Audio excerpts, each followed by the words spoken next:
Hello, everyone. Hi, Kat, Jesse, Emmy. Good to see you guys.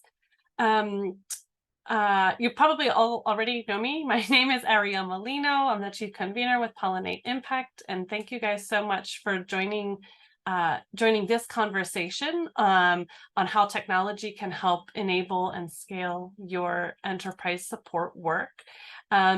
Most of you probably already know Pollinate Impact already, but I'll give you a brief introduction. We're a member-led network of impact enablers across the Global South. So we're really looking to resource and empower impact incubators, accelerators, entrepreneur support organizations, basically anyone who's working to support entrepreneurs, and specifically impact entrepreneurs across Sub-Saharan Africa, South Asia, and Southeast Asia.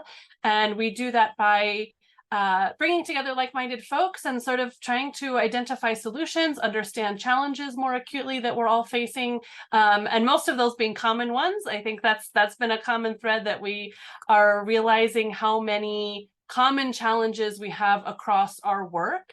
And scaling that has been a conversation that has come up in the past couple of months with Pollinate a lot. To scale, to not to scale, how to scale, what's the right amount, how does technology play into this, how do you keep that human touch? And we have some awesome folks here, Matt and Adam from ONOW, who will share with us their experience with using technology to scale, but we also really want you guys to share your insights and challenges and feedback as well. So as we get started, we always have a check-in with Pollinate Impact whenever we start anything. So we just have a couple of Mentimeter questions just to get a sense as to where everyone is from. So Shami, if you can pull that up for me. And let me see if I can pull a link. Also, sorry, I should have had that handy.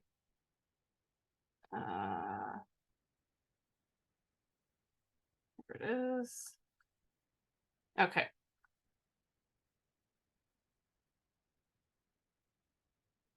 Okay, so I just put the Menti code in the chat. And Shami, if you are sharing your screen, I can't see it. But if you guys just, oh, there we go, perfect. Just click on the link, the Menti link there that I have put in the chat, and I'll copy it again. I know we just had a couple more folks join the meeting. So just let us know what country you are coming from today. You can just type in an open-ended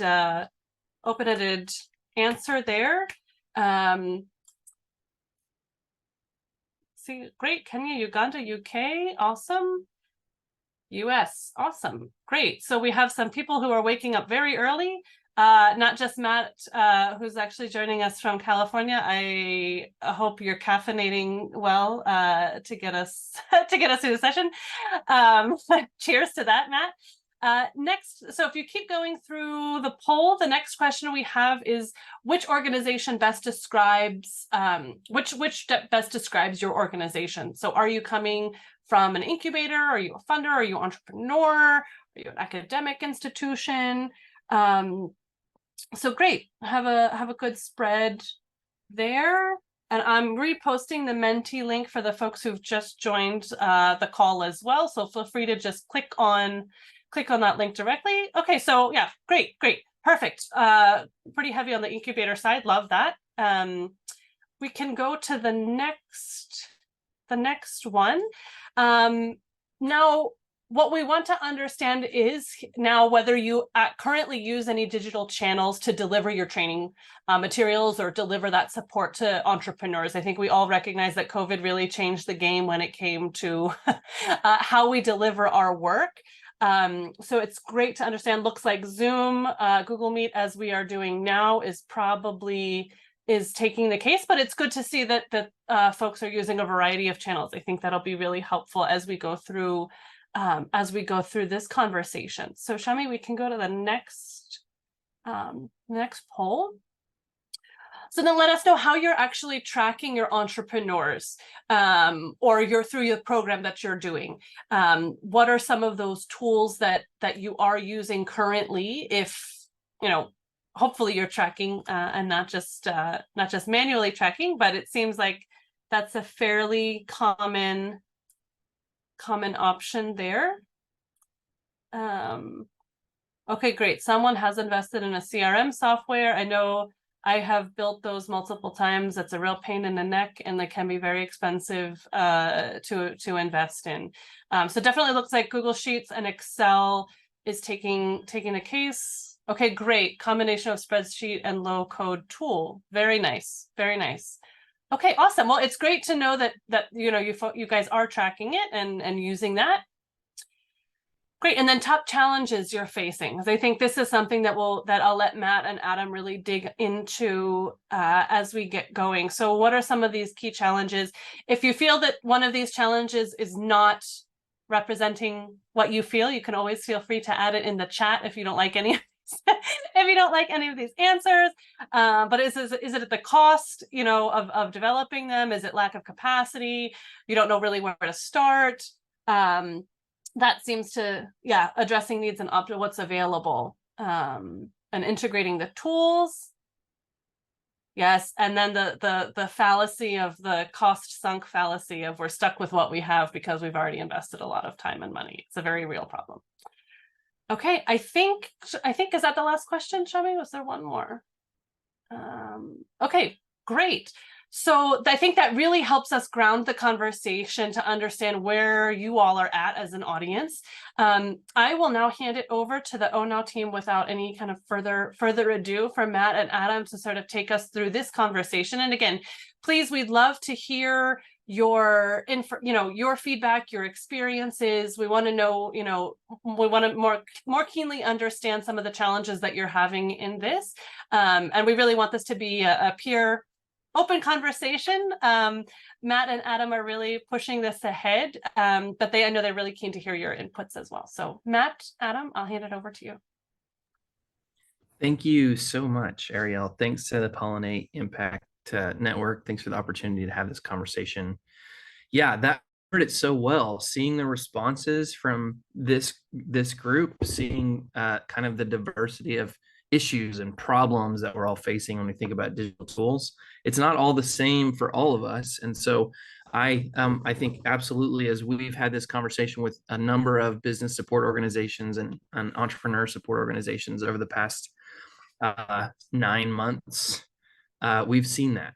Not everyone has the same issue, but all of us have an issue with scale, with technology. So we're having this conversation with many of you at the same time. I think at this point, we've spoken with roughly 60 different organizations and tried to understand what precisely is going on here. And tonight for some of you, today, this morning, for others of you, this morning for me, I hope we can explore a little bit more, and at least you'll understand an approach that we're taking at ONOW. So before I start, I'll tell you, my name is Matt Wallace. I'm the CEO of ONOW. ONOW is an entrepreneur support organization. We got our start in Myanmar in Southeast Asia. We have operations in Myanmar and Thailand today, but we also operate this platform, this software as a service platform that helps business support organizations scale up what they do while they maintain a really deep touch with the businesses that they're supporting. So you'll kind of understand what I'm talking about in a few minutes as we get into this. I do want to highlight my colleague, Adam, who's on this call. Adam, would you mind going ahead and introducing yourself, and then we'll jump into the deck and the conversation. Go for it, Adam. Hi, everyone. Thank you again, Pollinate, and hello. Hello to anyone who's watching this later. Thanks for taking the time. I'm Adam. I'm the CTO of ONOW, which is not a common position for business support organizations, but I have the privilege of working with Matt and our team and leading a really fun and dynamic group of both incubator team members and software developers and data scientists. And because of that unique combination of background and skills, we're having a lot of fun working on these problems that we're here to talk to you about today. So thanks for taking the time with us. Thanks, Adam. So I think to get into this conversation, I'm going to share my screen, make sure you see it coming through. Yeah. Ariel, are you good there? Can you happen to see? Yes, perfectly. Perfect. Yeah, so at ONOW, we're trying to give a coach to every business owner. We're trying to make entrepreneur support affordable for business support organizations and the entrepreneurs they serve through the Enable platform. And when we get into this topic, this conversation, it's important to start to understand what our organizations value. What do we actually think is our value proposition? What service do we deliver to entrepreneurs? And so when we work with other business support organizations, that's typically the starting point. We have to understand what actually is the most important thing to us. So I just want to spend a couple of minutes talking through this. What do we think is our value proposition? So just a quick informal poll from you all, okay? Consider these 5 criteria. This kind of is a broad encompassing of the kind of value that business support organizations deliver. Business skills development, network development, mentorship, access to funding, and maybe even direct funding from the program. Just, if you will, drop in the chat, which one of these do you think is your primary delivery? And there's no wrong answer here. Absolutely. We all probably do some version of all of these. But these 5 criteria, I'm calling on these 5 because there's a kind of large source of data that was captured over the course of a few years, something called the Global Accelerator Learning Initiative, GALI. And GALI gathered a bunch of data. They sampled about 20,000 businesses from hundreds of accelerator and incubator programs to try to understand what works in our field, in our line of work, in supporting businesses around the world. And so what we can see is among business support organizations who have programs that constantly and consistently produce high quality ventures, there's something in particular that those businesses desire. And among ESOs that are working in areas and regions that have smaller businesses and maybe smaller cohorts, there's something different, some different value proposition that is desired. So we're seeing in the chat a few different ones, a couple different ones. Mentoring, yeah, that's there's definitely a few common themes we're going to see come out. But a lot of us have content. We have business skills development. If we can offer networks, that's amazing. Mentorship and coaching is a unique value add for business owners. And then we know businesses want funding. They need cash. So this is important for us to think about, well, what's our primary value proposition as a unique ESO? We all have something different. So we've kind of structured this into what we might call an ESO personality profile. And we're starting to kind of settle in on some terms and descriptions of who we are and what we value. And so let me walk you very quickly here in the next minute through 5 different profiles. The first one here is an investment enthusiast. Typically in our data set, you're structured between learning and capital infusion. You think it's important that businesses have their knowledge, but they also have resources. It's a balance between these two. So the investment enthusiast, the curriculum champion, you believe in the power of structured learning. Every venture goes through a rigorous process, a rigorous program that makes sure that there's consistency and quality in the service you're delivering and growth in the business, the curriculum champion. The scalability seeker, you understand for our businesses, growth isn't just about revenue. It's about positioning for growth. It's about building systems that are scalable. They're able to expand, adapt, and take control of their markets. The ventures that come out of this are ready for revenue. It's coming soon. It isn't necessarily there, but the systems are in place. And then the elite mentor. You're not about mass training. You're about selecting the best businesses, giving them the best support you can, focused individual support. You typically have high acceptance rates because you know how to find the businesses you're looking for. You're looking for businesses of a certain type and you find them and accept them really at a high rate because they are such a good match. Your mentoring methods are elite. And then finally, the organic grower. You're kind of hands off.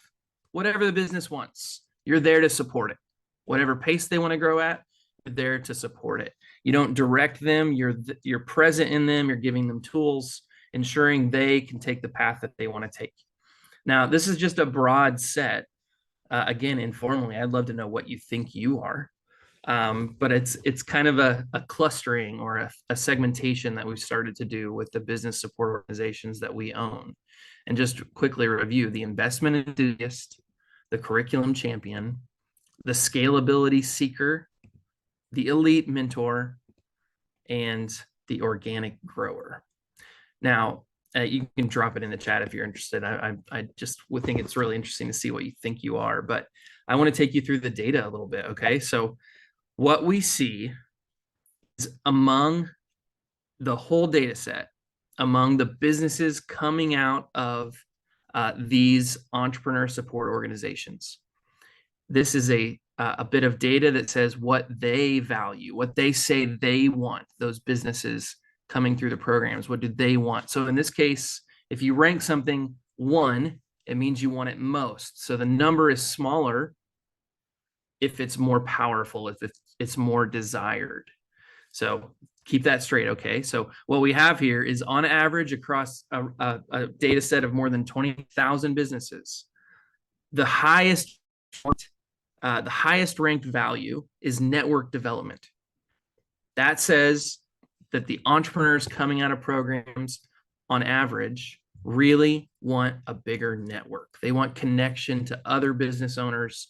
They want connection to sales opportunities, better inputs priced for that business. They want our programs, our support to focus on network development. Now, I said this is coming out of 20,000 businesses. So the difference between 3.43 and 3.51 is massive. That's a huge change. And what I would really want to highlight for you is, look at the last one, business skills. And it's so common in our industry to say, we do business training, we build the skills of our people. And we should. It's not that it's not valued, but I want us to really draw in and see what is valued. It is network development followed by mentorship. This is from a huge data set. Now, one more step here. I want to focus on the highest performing businesses, okay? The 75th percentile of businesses coming out of these programs. And this is a comparison, okay? So among those businesses that are the best businesses, that are the best performing, that have the highest revenue, they create the most employment, this is that hard red bar in comparison to just the average. You can see the difference between network development and business skills is even more stark. So when we are supporting this highest performing venture, they far more so than the rest of the group really don't prefer business skills. It's even more stark. They need and want network development and mentorship. So we see this data, we saw this data, we said to ourselves at ONOW, we need to do this differently. And we need to deliver our program in a way that's doing something that we weren't doing yet. We had content, we didn't yet have network development or mentorship. So let me position ourselves a little bit with this problem statement, okay? Training is probably the least important thing for supporting ventures. It's not useless. It's definitely useful, but it's not the most important thing. Our content may be solving a problem that doesn't exist. And that could be hard to hear for all of us who know and love our programs. We love what we've been doing, what we've built, what we've invested in. It can be difficult to hear, but nonetheless, our ventures really want networks and mentorship. I think I've made the case. I'd love for you to dive into the data. It's available. It's public at Galley's website, G-A-L-I, Galley. I'm sorry, Ariel, you may, if you could find that website and drop it into the chat. Really useful data set. So here's what happened for us when we realized this and when we started to respond to problems we saw. We were serving at that point about 300 businesses. It was content heavy, but it was coaching and engagement. And in response to the pandemic, we received a grant from google.org to build a system that was able to scale up much higher. But we didn't want to scale up content. We wanted to scale up this touch, the network, the mentorship. And so we built a platform, which we call the Enable platform, that let us continue to deliver this highly focused individual touch to more than 10,000 businesses. This was real time, one-on-one, with a coach dedicated to what that business was facing. And essentially, we know, I mean, this is a 30x growth. We don't expect, that was a wild time, right? The pandemic response time was such a unique moment. None of us expect to 30x what we're doing and maintain touch. But the point here is it is possible to keep our touch with which our entrepreneurs love, to keep it while we grow. But we face some really difficult constraints as we do it. So let me just make the case here. SMEs face a terrible challenge, right? They have a small margin of safety. When they face a challenge, it's threatening to them. If there's a challenge in the household, it threatens the business. If there's a challenge in the business, it threatens the household. And they often don't have the cash to respond to those challenges. We often, as ESOs, are the primary front line to help them navigate those challenges. But they also have these low growth prospects. They face constrained market access. Even if they had opportunities in front of them, they often don't have the cash to seize an opportunity. And so we, as ESOs, are often present to help them seize those opportunities. But women especially are hit the hardest. Women who own businesses are especially facing challenges. They have less control of resources. They have smaller networks. They are often denied investment. We are the source of those network development opportunities, those growth opportunities that come from being connected. ESOs need to be the avenue through which it happens. And when then you talk about on the margins, young women, migrant women, women in rural areas and peri-urban areas, these business owners are constantly on the edge, but our ESOs are often also on the edge. We face our own challenges. We have resource constraints. That makes us oftentimes inefficient, and it undermines our effectiveness. We have a high cost per entrepreneur. That means we're probably not often able to serve that target entrepreneur on the margins outside of that, usually an urban center or educated. Those are the ones we usually end up serving because it's so expensive to serve those on the margins. And then third, scaling coaching itself is so challenging. It's so difficult. What that usually means is we deliver programs to cohorts, usually some kind of a training or a service that's a little bit lecture style, and the individual service tends to lessen because of it. So we built a platform that created accessibility, that let especially young women on the margins start their business, expand their market. I think most importantly, connect with a dedicated coach. It was designed to help her interact with our program in a way that extended that access far out into the margins, but it was not just digital. It was meant to connect her to networks and to coaching so that she can succeed in her business and take home more income. So we want to break down a little bit today what that looked like. Here's the theory of change, okay? If we all can do better business health assessment implies individual focus on individual businesses. It helps them run better. If we can help them plan for how they're going to use funds and facilitate their connection to funders, and most importantly here, if we can help them have bigger networks for opportunities to buy and sell at better prices and seize those market growth opportunities. And then if we put it all on top of life coaching, a foundation of this individual focus, trust, that relationship where they can share and ask in a safe spot, a safe space, but also accountability, because when they make plans, someone should ask them about the plan. Someone should say, did you follow up on that? Did you make that step? Did you follow the action step that you had set? That's an incredibly powerful role that we play as ESOs. And when we do this, it's typically women on the margins who benefit. They benefit from these kinds of engagements in ways that are difficult to measure, though they can be measured. And in fact, at ONOW, we do measure them. So this is just an example. We were working with young women migrants on the edge of Yangon in Myanmar. And this is a very common case for us in particular. She's a textile entrepreneur, Malele. She moved to the city. She was struggling with her business.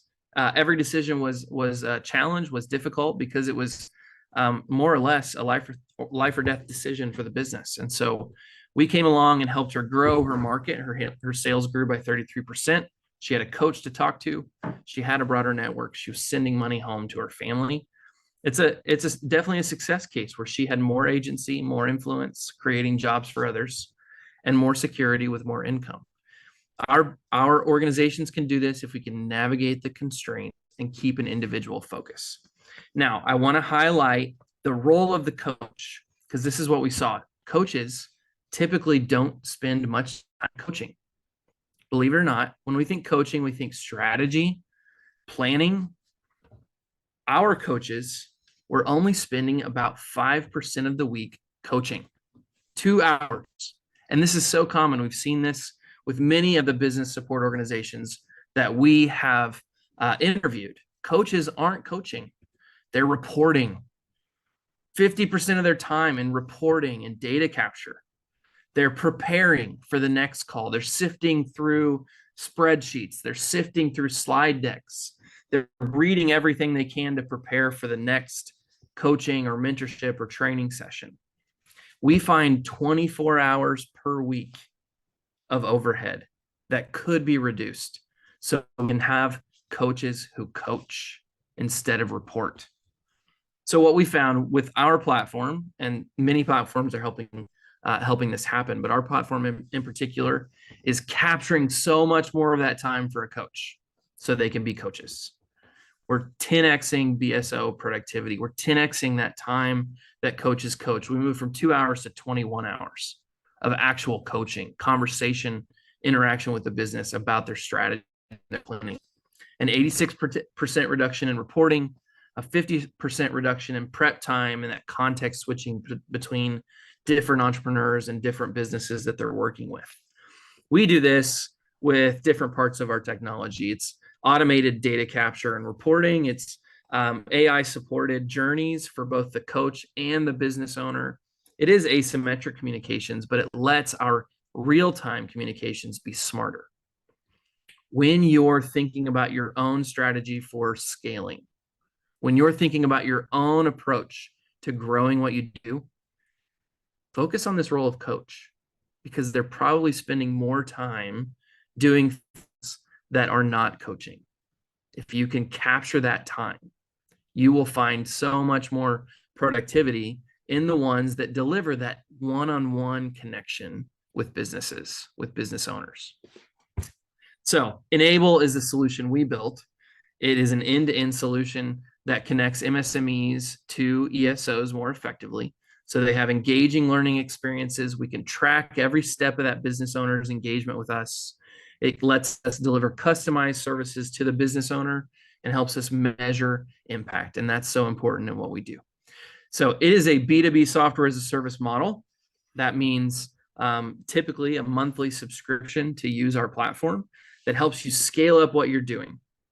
It optimizes your existing team. It helps you grow to serve more business owners while still delivering individual support, which is what business owners want, to 10 times more businesses. So I'm going to let Adam introduce the ecosystem of this product in a moment. He's going to walk you through a little bit of what it looks like. But here's the most important point, okay? What we found is that it impacts the bottom line. Businesses in the platform are becoming 25% more profitable over the course of their engagement. These are outcome measurements, right? They're business outcomes. 25% more profitability is the key. And if they're a failing business, when they come into the program, they have a 52% likelihood of becoming profitable.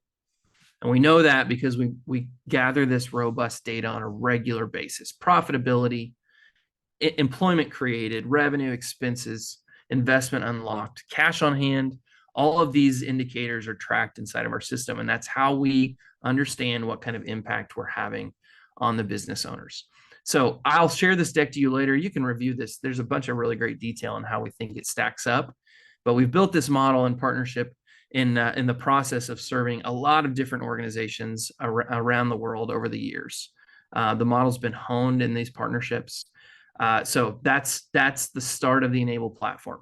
I'm going to hand it over to Adam and let Adam start to talk through what the platform actually does. And Adam, just give me the word when you want me to advance slides, and I'll do that as you go through, okay? Okay, thanks, Matt.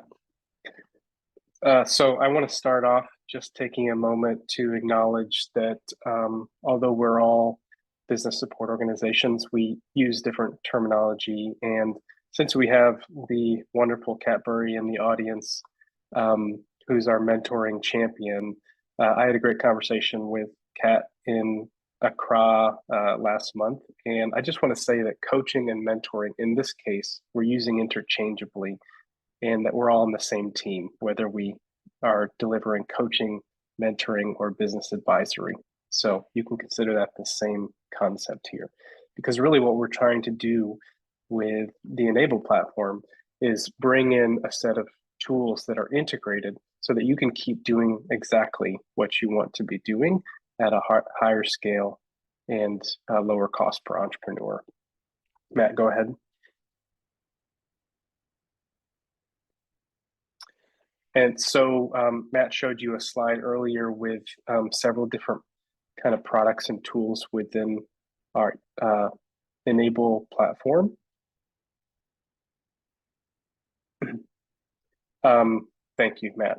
So we realized because we were solving the problem for ourselves as an incubator, as well as talking to those 60 organizations, that there's a common set of tools that every ESO needs, and the way that they are having to research and find and implement and maybe hire consultants or spend the time to really configure themselves is just such a pain point for organizations like us.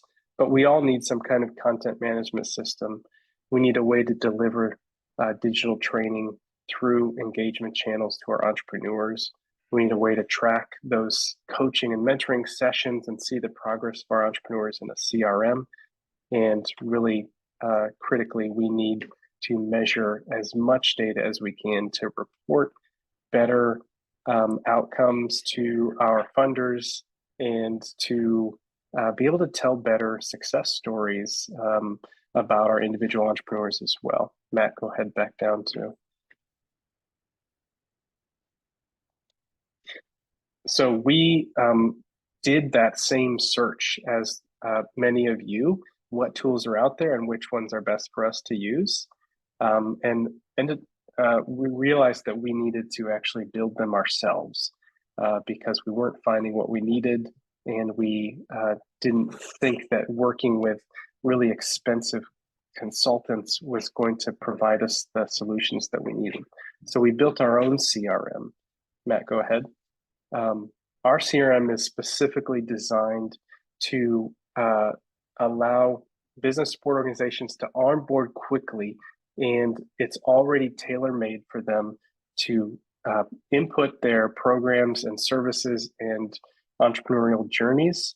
And then the coaches and mentors are set up to walk businesses through each of those steps and have the right information at their fingertips at the right time to both guide the entrepreneurs as well as to see both granular as well as aggregate statistics and data that are going to help them to make better decisions. Go ahead. So some of the features in the CRM component are being able to input your programs and services and then manage your client progress through those things, okay? Ways to prioritize, let's say your coaches or mentors have a list of 30 or 50 or 100 different entrepreneurs. Just seeing them in a list that's unordered is not very helpful. And one of the ways that we're capturing back coach and mentor time is to be able to come in and see who, based on specific algorithms or AI-powered functions, who is in most need of a contact right now? Who will we have the highest impact if we contact them first today or this week? So we wanted to take away that decision-making for the coach and mentor and use some new and exciting technologies to help them make those decisions better. Okay. Of course, you're thinking about the individual session of coaching and mentoring. We want to have a really easy place to host the agenda, the different action steps, links to resources or assignments, and then help them to take those notes and capture really that conversational and personal information as they walk an entrepreneur through those steps, and then to mark that complete and to move on to the next steps of the journey. You can complete multiple different tasks. These might be activities, assignments in each coaching and mentoring session. And this is just a really easy way to visualize and to track those things. And then finally, many of us are using cohort model or group model, and so we support that functionality as well to both see the individual progress as well as the cohort progress. Thank you. We also couldn't find a CMS that was going to connect the channels that we were looking to deliver content on and manage it in the way that ESOs need to manage our content creation, editing, and translation process. So Enable includes a custom CMS as well. And the key points here are supporting as many languages as you need, whether it's the same content in 10 different languages or different versions of your content journeys in the languages that is most relevant for them. We needed to be able to support those functions and then mimic a lot of the roles that we have in our organization that do the creation, editing, translation, and all of those different status checks that you need to move content through the creation process. Okay. And then, as I said, critically, insights is such an important part of what we're doing. And so we really focus on capturing as many data points through those both learning journeys and coaching and mentor journeys so that you, as leadership, as a team making decisions, can see how you're doing and really easily turn those different insights into the reports that you have to your donors, to your partners, to the public, and to be able to tell the stories of your successful entrepreneurs that really make everyone feel like what we're offering is valuable and needed. So that's a couple of different ways that this insights dashboard can look. And then for us personally, we've used dozens of different chatbots as a really accessible and high engagement but low friction digital e-learning channel, as well as experimenting with different kinds of web apps. This is obviously quite personal and individualized to your ESO, but we support the ability to host those channels as well. So those are some of the high-level features. We didn't want to take too much of your time doing clicking walkthroughs of our product because we're really trying to facilitate this conversation. But if you are interested in seeing more and seeing, being able to share your individual pain points and how this might work for you, then we're definitely happy to set up a meeting at a later time. Thank you all. So let me just highlight one last piece here, and then maybe we can go to a Q&A time. And if you have any questions, please feel free to submit them in chat. And then we can also have a moment where you just unmute and ask if you have that question. But I just want to highlight a unique moment we're all in here that that allows a lot of these kinds of investments to really succeed and grow what we're doing. We see a rising use of CRMs, customer relationship management softwares around the world. And increasingly, organizations are investing in their own CRMs for program management. SMEs are clearly essential. Governments are seeing it. Donors are seeing it.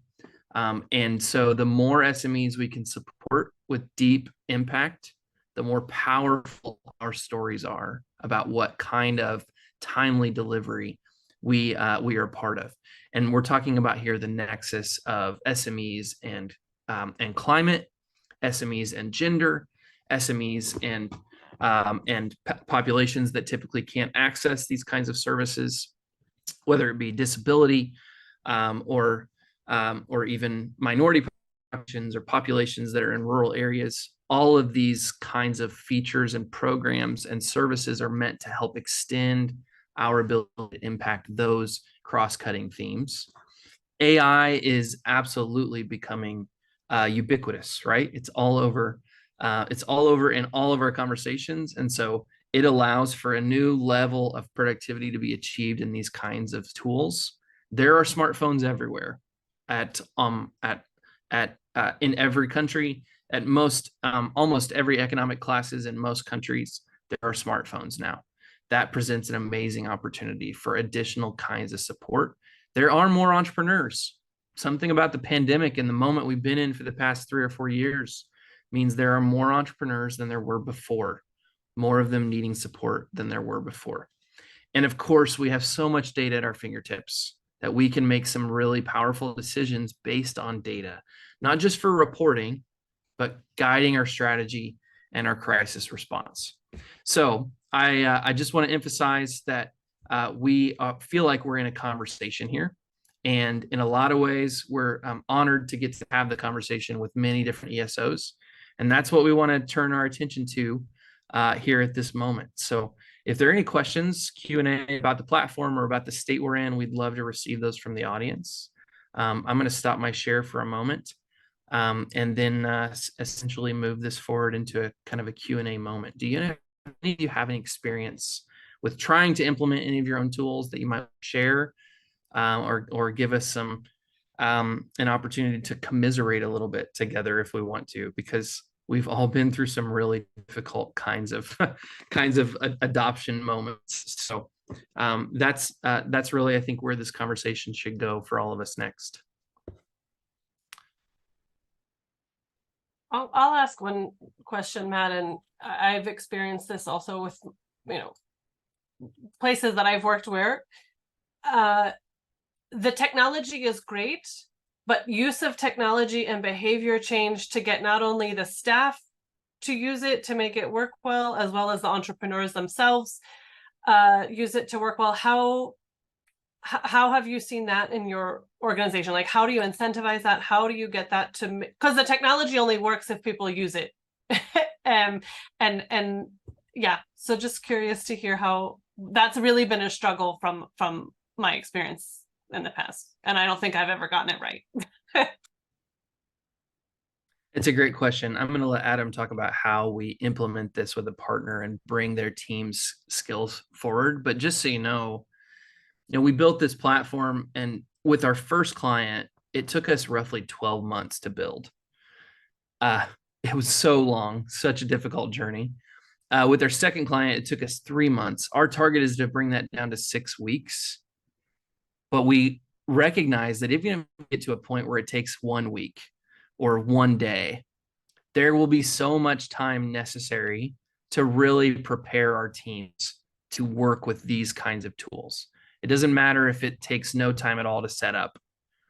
You're still going to have a moment where you have to transition and where you have to guide the team through that process. So I'll let Adam speak to how we have done that with our customers and partners who are business support organizations using the platform. But that's, I think, key is it takes time. You're right. If we don't make time, if we think it's going to be turnkey, we are setting ourselves up for maybe unnecessary pain. Adam, go ahead. Explain our kind of process for this.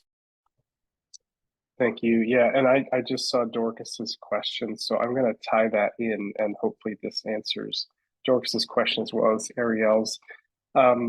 We realize that every ESO is different, different staff backgrounds as well as different programs. And so we needed to be able to have our system accommodate those unique differences.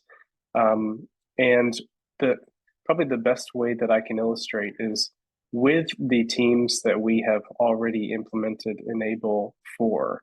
They came in with very little to no experience delivering coaching and mentoring, and had not used technology platforms before to do that.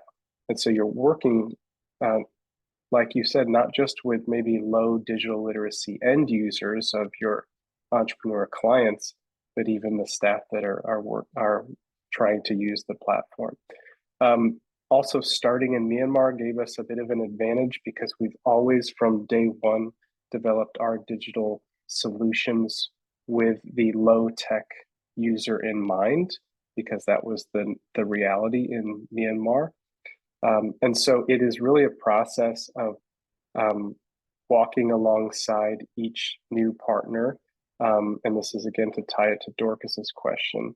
This absolutely is kind of a blank slate for us to host your information, your programs in the order and in the format that they exist, so that you can really start using especially the CRM as soon as possible, and for that to be intuitive for the organization. So I know that's a pretty generalized answer, but we take that into account from the beginning, that this needs to work for every specific BSO and their unique value that they're offering, and we work together with you to make sure that that's smooth. Let's thanks, Adam. Let's go ahead and call on Robert. If you would just unmute, Robert, we'd love to hear your question and hear your perspective. Please go ahead if you're still present. Thank you, Matt, and thank you, Adam. Really wonderful presentation, and more importantly, I think a very innovative solution that you're offering. So I have a couple of questions, but I'm just going to stick to 3 for now. So the first one is, maybe you can tell us a little bit more about your costing model. I know you mentioned that you are a software as a service company, so perhaps maybe you can let us know whether you have any packages and how much each of that would cost. Secondly, do you offer white labeling options? So if we sort of take up the software, are we able to sort of brand it with our own, our own organization as an organization? And then thirdly, I've heard you mention, and of course, being on the back end of the system, there's quite a bit of data that you're collecting, and there are quite a bit of insights that you have available to you based off all this data that you're collecting from all these customers and entrepreneurs. So are those insights something that you do sell to organizations such as us to help us make more informed decisions? And if not, are there any plans?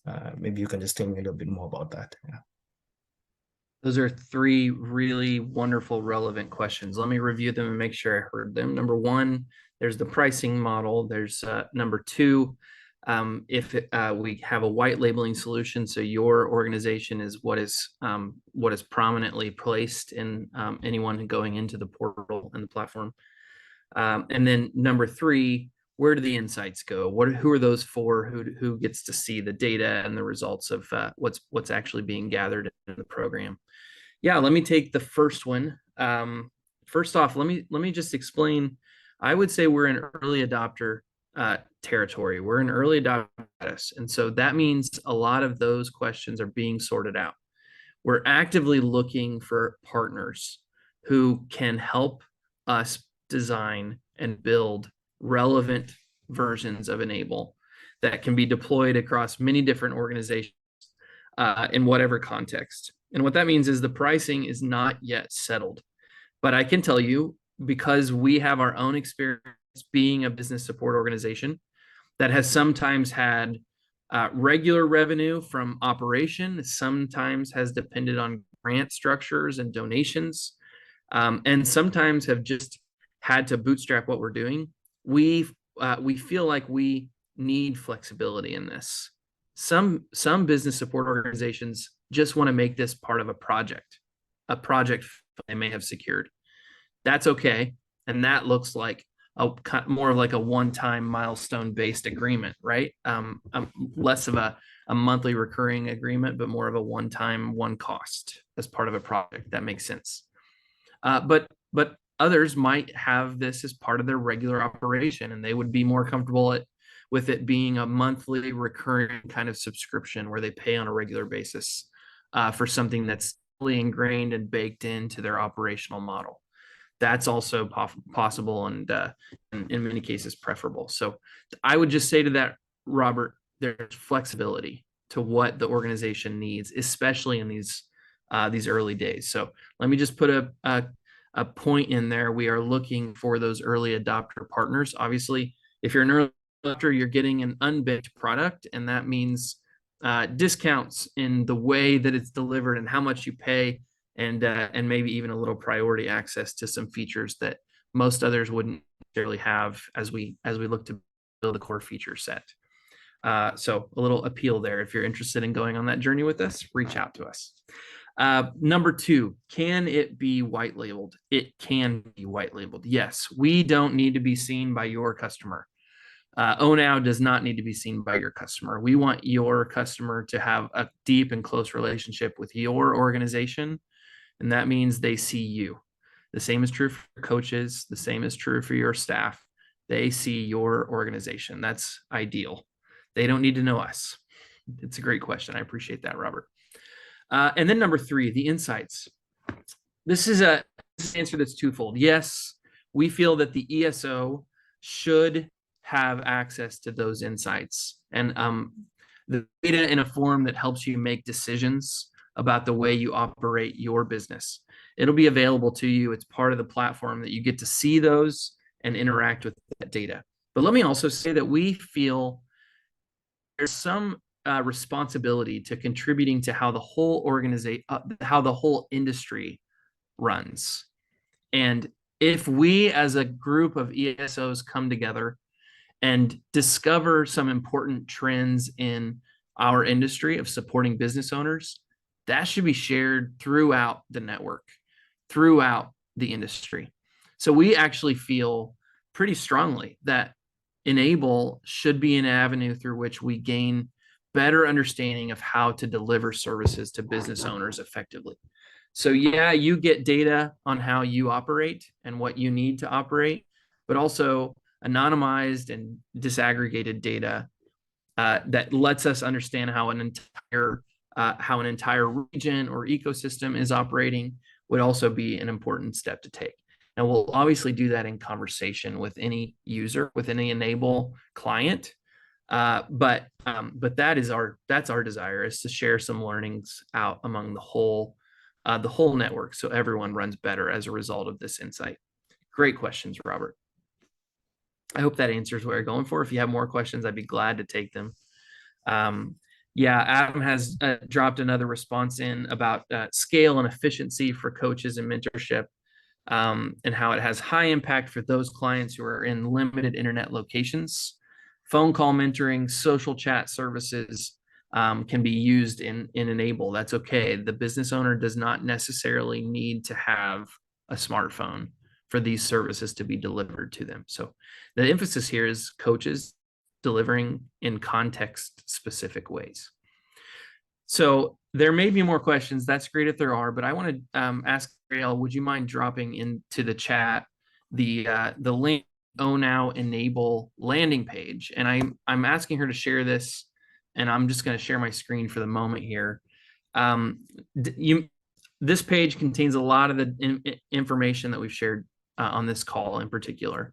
But if you're interested, I'm not asking you to sign up for Enable yet, but I am asking if you're interested in being part of this conversation, just even having your own particular ESO assessed by ONOW for what direction you're going.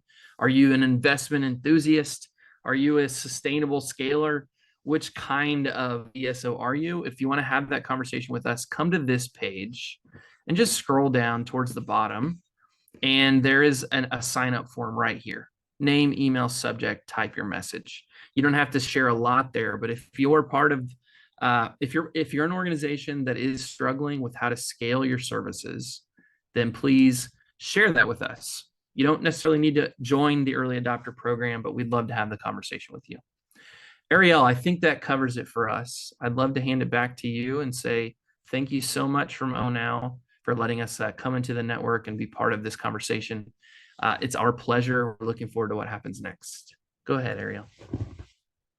Amazing. Thank you so much, Matt and Adam. I'm really glad that we were able to do this. I'm glad there's so much interest. I think obviously you guys are hitting on something that's a real acute need for incubators and ESOs in the industry. So really encourage all of you to reach out to Matt, Adam, fill out that info form, and explore with them how this might be able to actually help you deliver your work more effectively. So this was part of our tool library series. So, we're looking to do more of these to share resources that are out there in the ecosystem. So we are doing these and other sessions sort of regularly. So we'd love to know how we can stay in touch with you and what's most interesting for you. So Shami's just pushed out a quick poll. Let us know what's interesting for you as an incubator, as an accelerator, or whatever category you sort of fall in. We'd love to invite you to future sessions. I would also love to invite everyone to learn more about Pollinate Impact and check out our events calendar and subscribe to that. We have, as I mentioned, this is one of many sessions that we do regularly. So I'll drop that link in the chat as well. And we would invite all of you to become pollinators to the network. And we'll definitely share more information and details about that post this session. We'll also, I think, share the slides, if I'm correct, Matt and Adam, with the folks here. So if you have any questions or you really liked any of those insights from Gally, thanks, Matt. I think there was some really gems in there. So thanks, everyone. We're wrapping up right on time. Thank you again so much, Matt and Adam, for sharing this. And please, again, feel free to reach out to Matt and Adam to see how this might help your organization, and let us know. Matt, let us know what comes from this, because we're really keen to follow as well. So thanks, everyone, and wishing you a really wonderful day, evening, morning, wherever you are. But thanks so much.